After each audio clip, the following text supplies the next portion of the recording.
Hi, folks. Welcome to another episode of Film Study. This is Ken McCusick, and we're continuing our Expectations series today, looking at Marlon Humphrey and Cooper Rush. Joining me to do that is Slava Kuperstein. Slava, how you doing?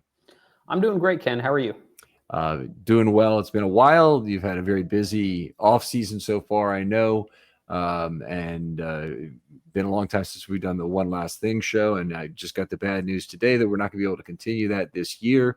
So I'll be poking around, seeing who else might like to do that show. Really appreciated doing that show for you for a full year, and it was a lot of fun.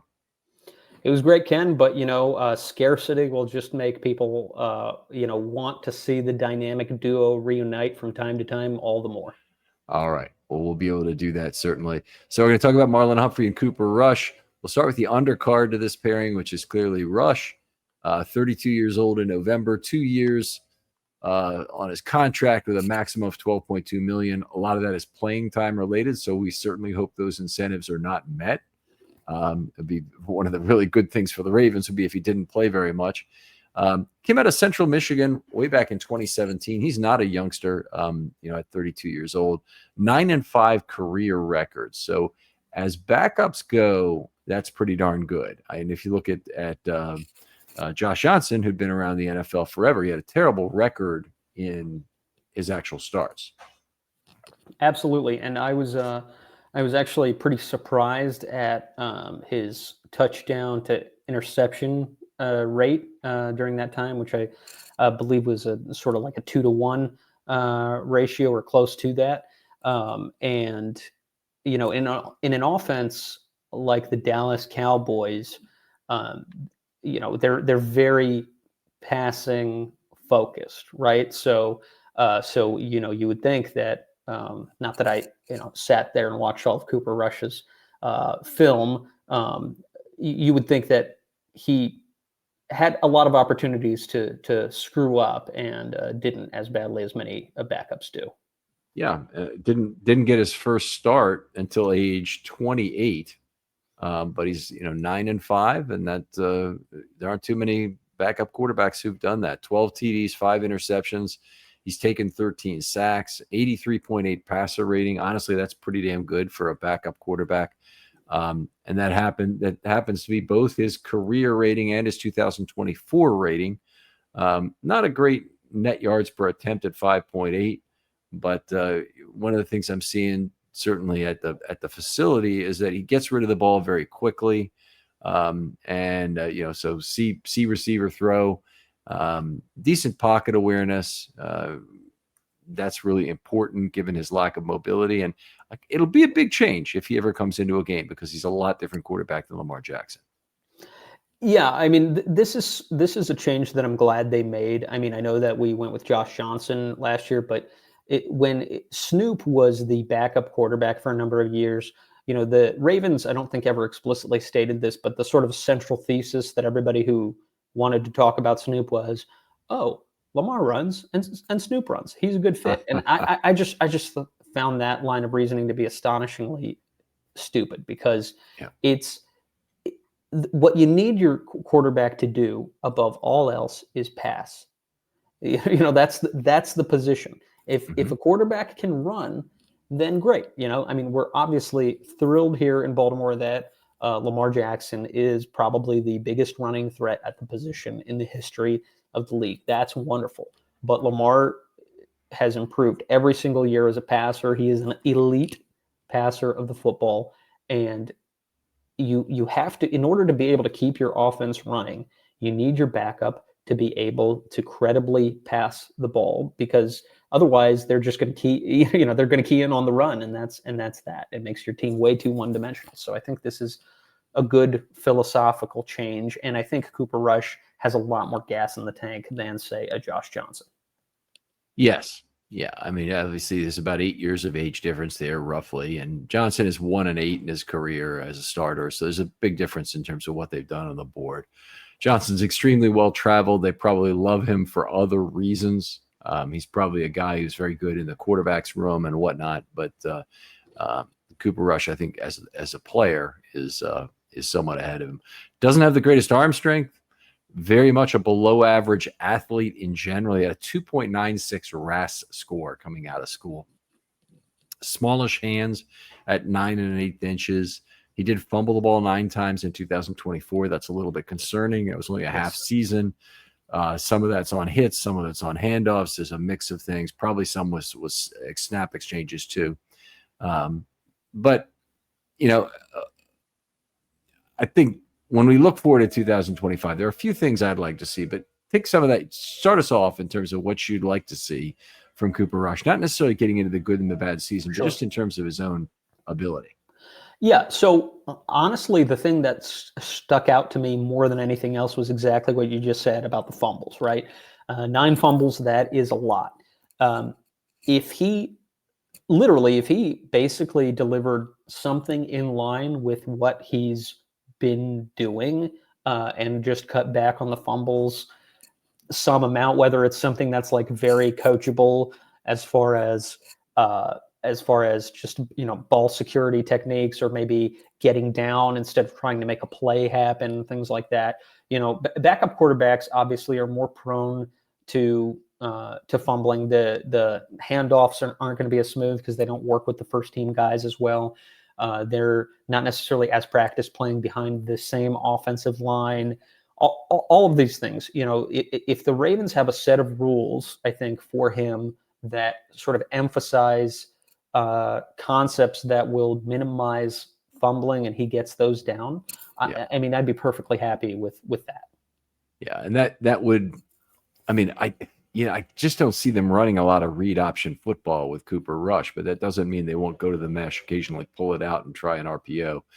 I think you're just more limited. The offense is going to look different. I think we'll see more under center play action if Cooper Rush were to come in and play. I think that would be the way that they would deal with some of the misdirection elements of the game that they want to maintain in the offense.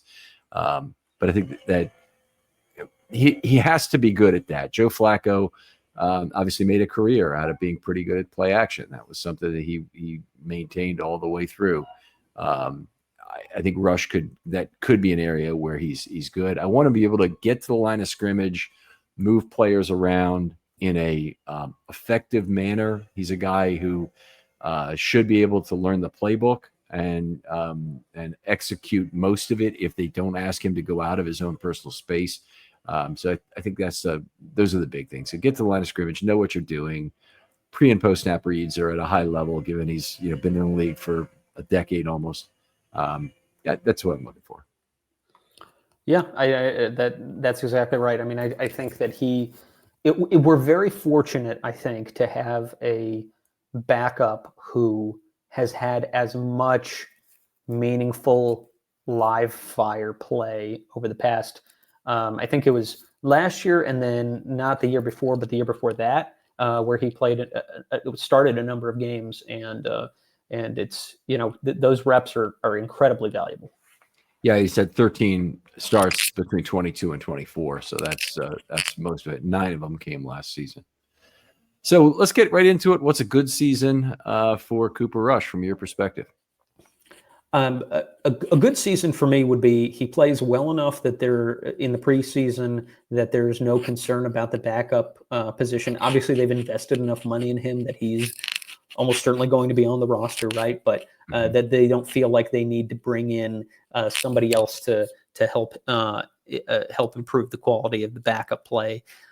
Plays well in mop-up duty. The Ravens have had the good fortune, in the Lamar Jackson era, where they blow out a number of teams, and we love to see Lamar sitting out the second half of the fourth quarter or the fourth quarter entirely. It'd be good to see Cooper Rush play well in those positions, and really just if he delivers a similar stat line and cuts down on the fumbles a noticeable amount, I think that's a good season and well within reach. All right, I'll be real brief because it's very similar. Plays well in the preseason, deemed ready to step up at quarterback if there's an injury. He never sees significant action, possibly a week 18 start. I wouldn't rule that out, but remains ready to play. I don't think you can ask any more of your backup quarterback, and I don't think you'd want any more from your backup quarterback than he's ready to play and doesn't play. So I think that's really a good season, certainly for the Ravens. If you're Cooper Rush, you may want a little bit of time in there, but I don't think you want Lamar Jackson to get hurt to get it. You remain a popular guy as long as your talents are never exposed on the field for what they are. That's exactly right. Yeah, I mean that sort of. If you're ready, we could get into the great because it's sort of hinting at sort of what you hinted at is a great season for Cooper Rush is an awful season for Baltimore. Yes, because you don't want Lamar missing any time for any reason other than it's week 18 and we've got we're locked into pole position heading into the playoffs. If for a great season, I would say he, in however many games he plays due to injury or I mean really injury, he shows improved numbers and meaningful game action, owing at least in part to a more backup QB friendly offense in Baltimore. You have Derrick Henry, you have tight ends, you have many more options that are reliable than Cooper Rush had in Dallas, right? It was CeeDee Lamb and a bunch of, a bunch of clowns. So it would be, I think, pretty reasonable that he could see improved numbers in that sense, and then plays well enough that there's no doubt that he is the front runner for backup QB heading into next season, that we think there's not going to be any issue in terms of keeping him off. Right. I'm in the same place basically. I said sees action in 2 to 4 regular season games. Again, not good for the Ravens. Anything more than that is such a catastrophe for the Ravens. I can't even put it in a great season for Cooper Rush. Moves the team well enough on offense that the Ravens split his starts and stay in the playoff picture. Ravens are happy with the signing, and Rush retains his places in the team's 2026 plans. If things go really afoul this year, Rush might not be here next year. So it really is a not insignificant factor. Of course, if he plays in 2 to 4 regular season games, the Ravens are going to owe him some money, I believe, in terms of meeting some incentive levels. I don't know exactly where they are, but there is a difference between what he makes with all incentives in and what he doesn't. So I presume they'd end up paying that if he sees some significant regular season time, and that definitely would not be good for the team. To have the compounding factors of Lamar is out for a portion of the season that might really hurt your playoff chances, or at least your seeding. And then also you're having to pay extra money to Cooper Rush for him taking the field. And what more can you say? I hope that we see almost no action from him this year, and the action that we do see is because we're just so dominant. All right, let's move on. Before we do, though, I want to apologize if you hear some background noise that sounds like chainsaws. There's a tree coming down in our front yard that died and has a problem, so we had to take it. We had to remove it, and they're being kind of loud out there, which I guess is the only way to take down a tree is with some noise.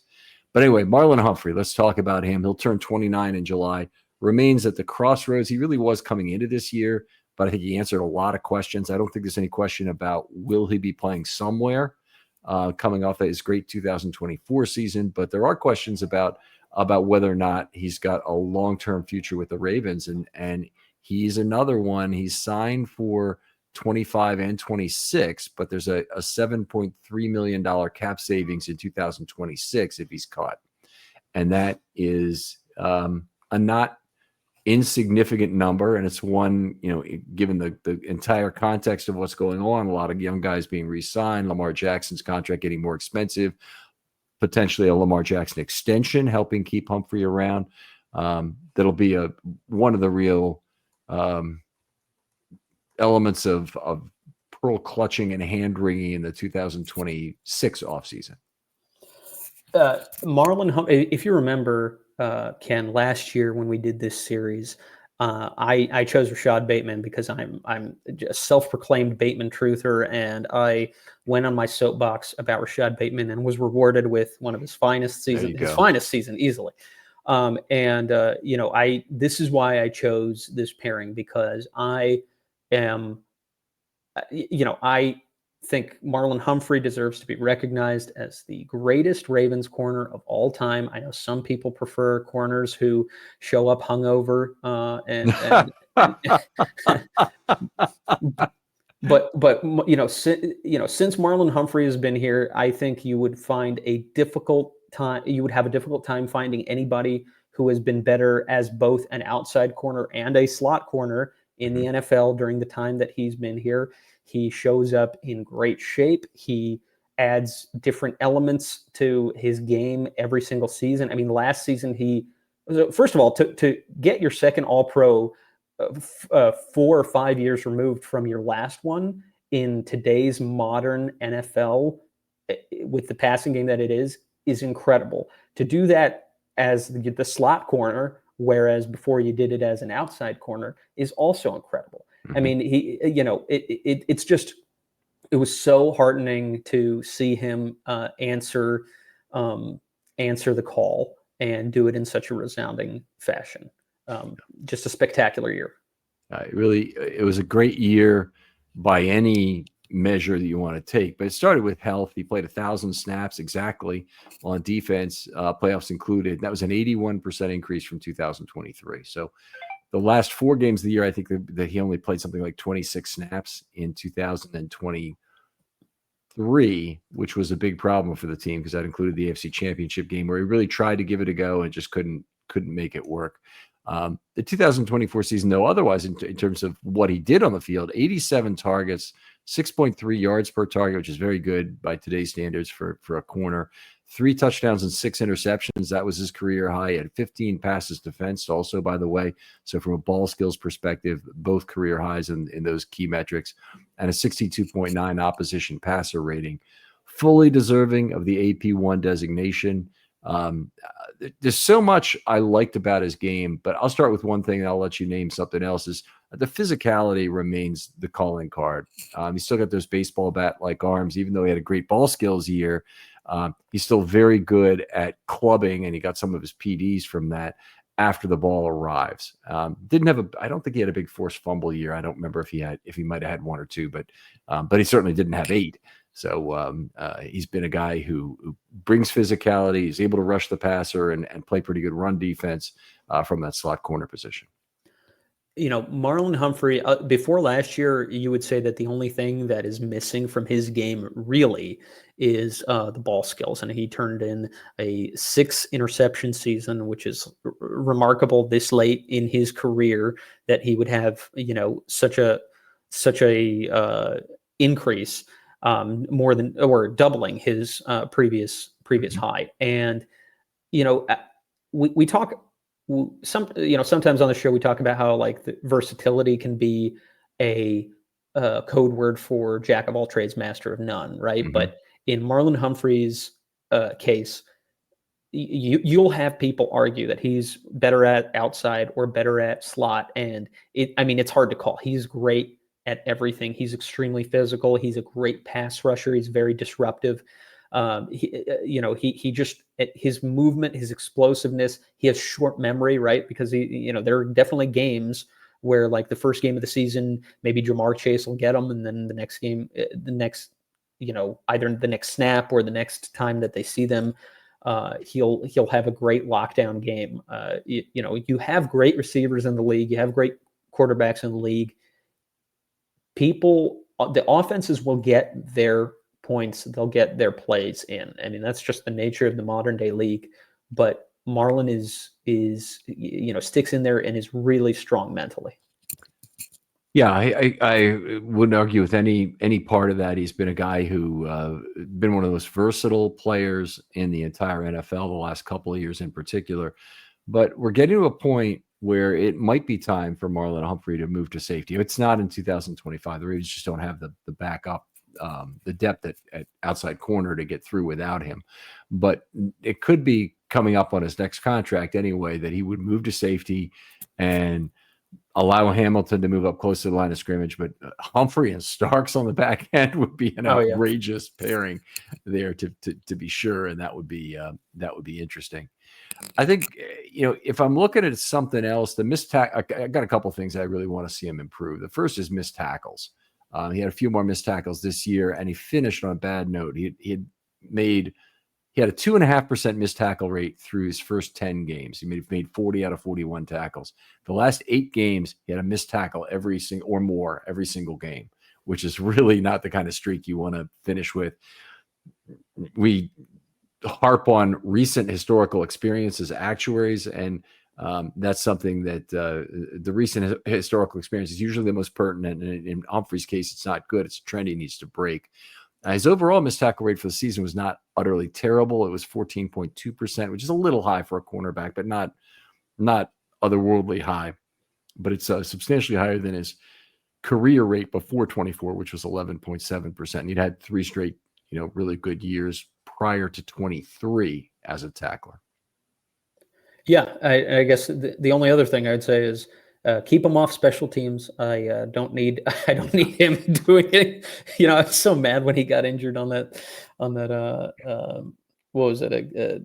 He tried to block a field goal or block. Yeah, just there are other guys that can do that. Okay, 3 points is not worth Marlon Humphrey.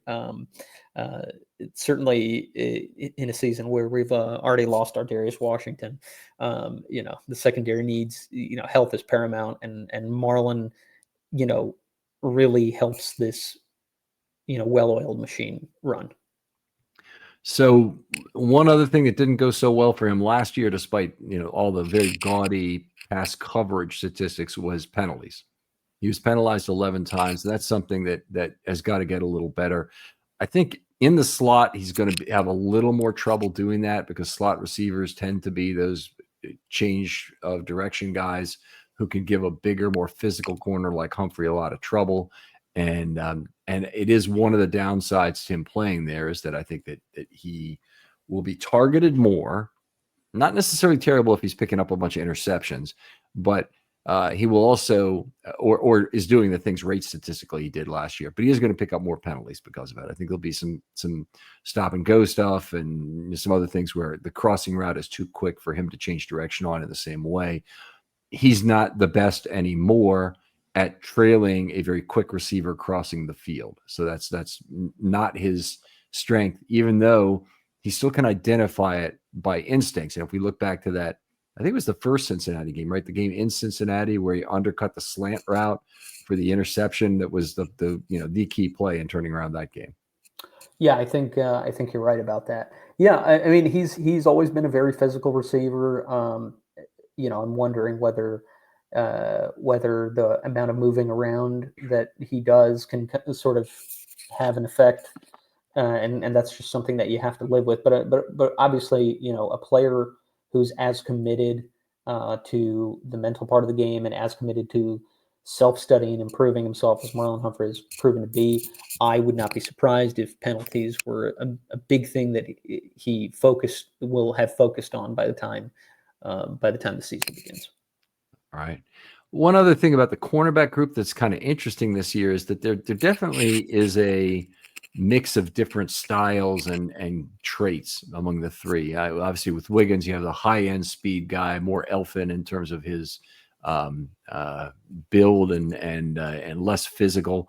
But you have Awuzie and Humphrey, who are more physical corners, not afraid to get up and press as they need to. But both been effective.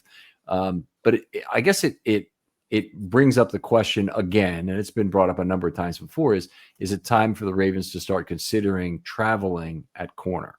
I mean, having Wiggins follow a particular receiver that they think is a good matchup, for example, rather than letting the opposing offense dictate the matchup as they have for years now with Brandon Stevens at right corner, and the other team can match up whoever they want against him. Yeah, I mean, they seem to be very stuck on on having the corners dedicated to certain sides, and I agree with you that is sort of limiting. You're signaling to you're allowing the offense to dictate who they're going to be lining up against, which I definitely don't like. But you never know. I mean, they might think that Nate Wiggins, maybe with his experience or lack thereof, that they'd prefer him to master a particular side of the field before they consider doing anything different. But again, you may have a receiver that is in fact so quick that you feel like you need to keep Wiggins on him. I mean, I'd hope that they'd explore that option.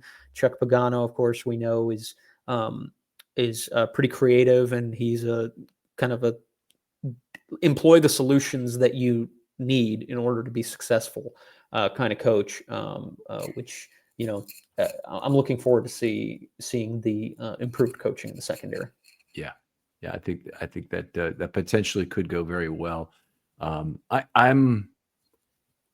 It doesn't have to be something they do every week, but I have a philosophical problem with the fact that the defense gets to make the last change. It's kind of like being home in hockey and you get to make the last change before a face-off. So you essentially get to decide what line pairing you want on the ice at every stoppage of play.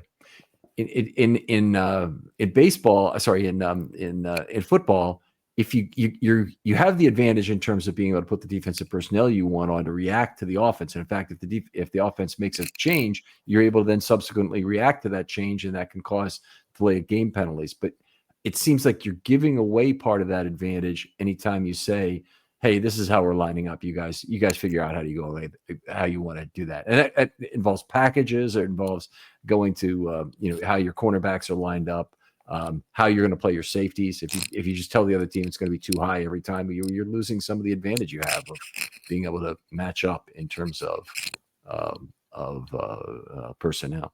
I completely agree. I don't really understand it. I mean, it's not like the Ravens don't know what they're giving up. I would just love to understand what they think they're gaining by doing. That's it. And maybe that's a question for Zach Orr at some point this summer. Is the Ravens haven't traveled in recent years. Can you kind of give us a few points as to why you do that, and what you think you gain from it when you clearly lose the matchup decision coming out of it? Right. Yeah. All right. Okay, let's talk about a good season for Marlon Humphrey. What does it look like to you? Yeah, so for me, it starts with health. Marlon Humphrey has generally been pretty available throughout his career, but there have been a few seasons in recent memory where he's missed some games.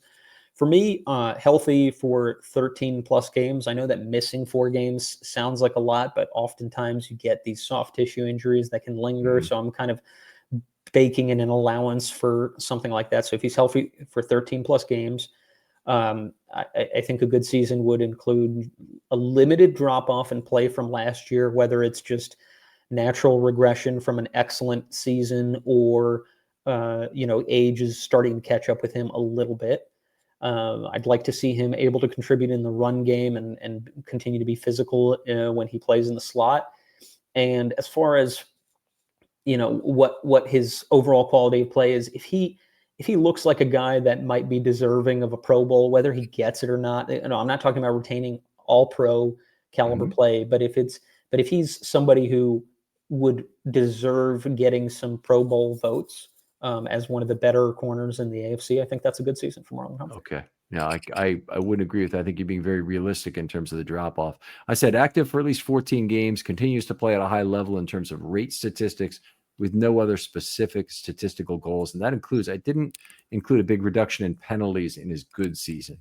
Better tackling returns with a healthy season, plays where needed, including rotations so the Ravens can determine how they will utilize Wiggins, Tampa, Awuzie, and Hamilton.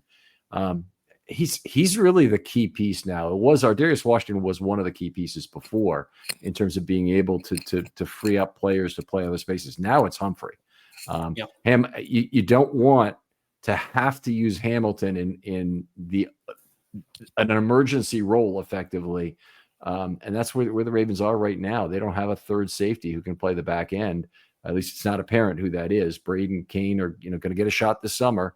Hopefully one of them steps up and plays pretty well there, but it's just not clear who that otherwise would be. And it doesn't mean that Marlon is moving to the back end, but it means that Marlon can handle the slot for you on a full season basis. And that also, to be fair, that's going to take good support from the outside corner group. It's not a group that I look at and immediately say, wow, this is a great outside corner group. This is Marlon Humphrey and a bunch of other guys. Wiggins and a bunch of other guys, I should say. So Chidobe Awuzie, it might work out. I hope Chidobe Awuzie does not suddenly become the ex-Colts corner from 2 years ago, 23, who played behind Ronald Darby, Rock Ya-Sin. Yeah, Rock Right? Ya-Sin. I hope he does not become Rock Ya-Sin. But you never know, and we haven't seen anything from JAD yet, and we might not this year. And we've got 2 rookies drafted in the 6th round, and any expectation of really high level cornerback play is a stretch goal at best. Yeah. So it's really going to rely on somebody within that depth totem pole stepping up and really becoming a better player than we currently expect them to be, to just provide a little bit of security in that outside corner group.